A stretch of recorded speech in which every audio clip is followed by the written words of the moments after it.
حضرت ابو ہریرہ رضی اللہ عنہ بیان کرتے ہیں، رسول اللہ صلی اللہ علیہ وسلم نے فرمایا، جس شخص نے طلوع آفتاب سے پہلے نماز فجر کی ایک رکعت پا لی تو اس نے نماز فجر پا لی، اور جس نے غروب آفتاب سے پہلے نماز عصر کی ایک رکعت پا لی تو اس نے نماز عصر پا لی۔ مشکوٰۃ المصابیح 601۔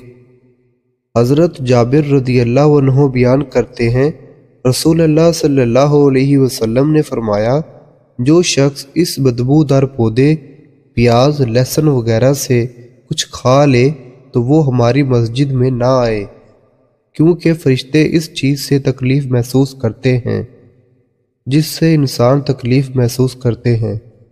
مشکوٰۃ المصابیح 707۔ حضرت انس رضی اللہ عنہ بیان کرتے ہیں، رسول اللہ صلی اللہ علیہ وسلم نے فرمایا، مسجد میں تھوکنا گناہ ہے اور اس کا کفارہ اسے دفن کر دینا ہے۔ مشکوٰۃ المصابیح 708۔